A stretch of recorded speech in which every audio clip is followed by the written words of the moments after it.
Roxanne, and I'm back today with a brand new video featuring a brand new machine and unboxing video.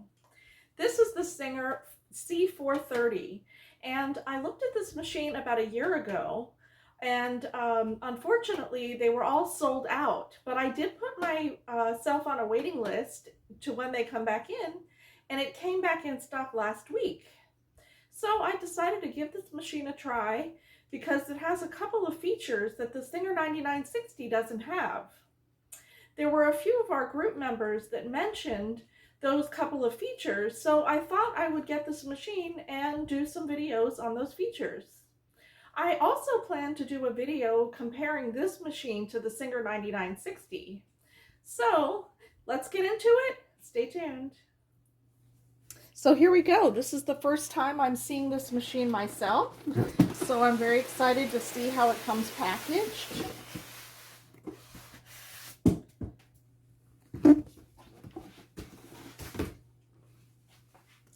Right in the front you have your foot control as well as your power cord.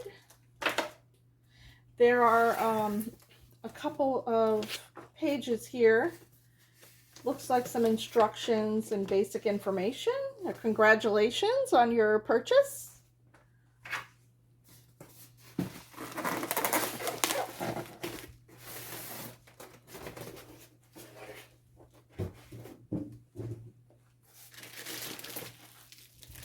It's packaged very securely in the styrofoam.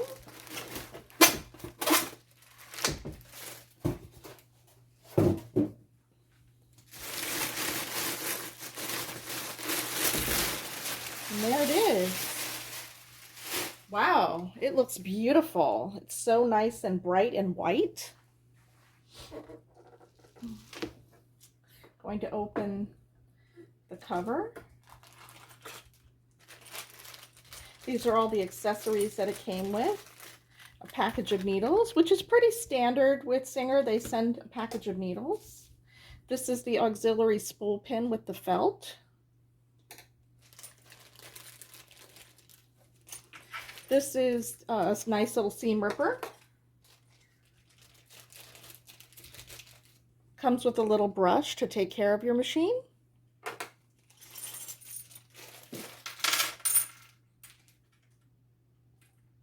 It comes with 4 bobbins, and these bobbins, there will be no guessing with this machine. These bobbins are class 15.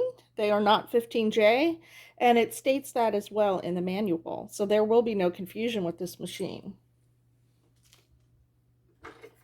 It comes with foot F, which is the buttonhole foot. It has a blind hem foot, which is foot D. It has foot E, which is the zipper foot. This is the same zipper foot that comes with the 9960. It's a great zipper foot because it's dual purpose. This is your decorative stitching foot, foot B, plastic foot, very nice. Same foot that comes with the 9960. It comes with a small spool cap. And it comes with this little tool. This is actually a little screwdriver, and this is for loosening the screws on your needle plate. You'll want to take that apart pretty often to clean underneath there to keep it clean, because this machine also has an auto cutter. So it's really important to keep that clean.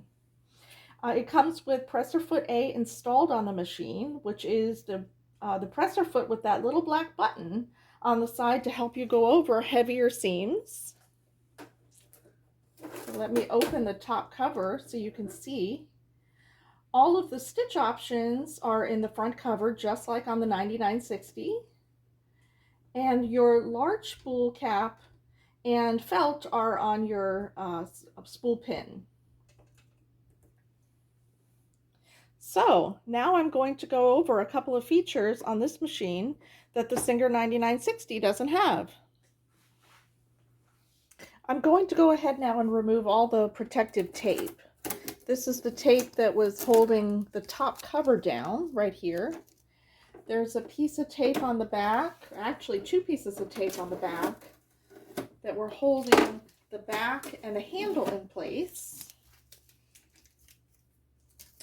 There's a piece of tape over the power button. There's also a piece of tape over the spot to plug in my foot control. So now I can go ahead and plug that in.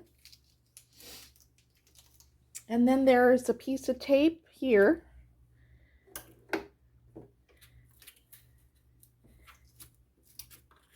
and a piece of styrofoam holding the needle threader in place.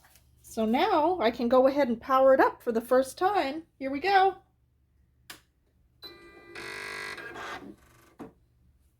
Wow, it sounds very similar to the 9960. That sound you heard was the machine calibrating itself, and you'll hear that every time it's powered on. So let me point out some of the features. It has an inside the harp presser foot lifter, which I like. It has that on the 9960 as well. Sometimes picking the presser foot lifter up in the back, you can't see it, and this way you know it's down.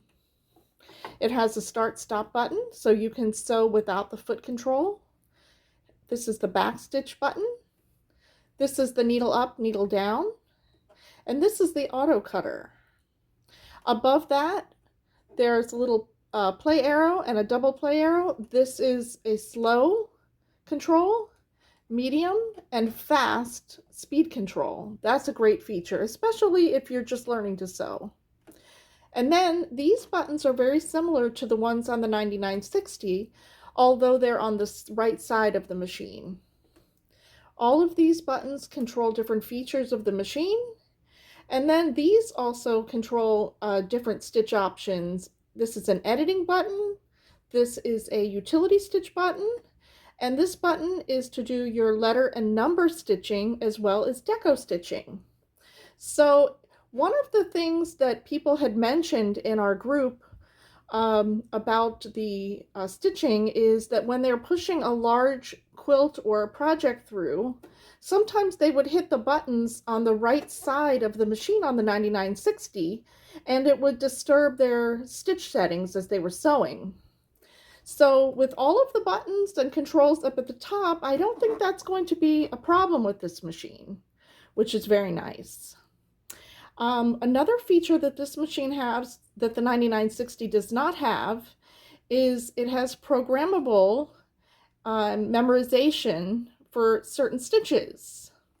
So I will be going into that in another video after I explore this machine a little bit, because this is the first time I'm seeing it.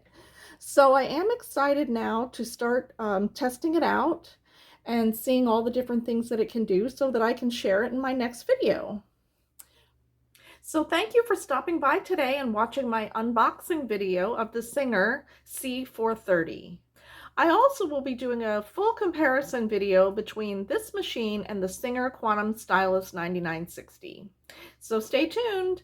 If you're interested in hearing more about this machine, make sure you subscribe to my channel so you don't miss out, and leave me any comment down below if there's something about this machine that you'd like me to share in a future video.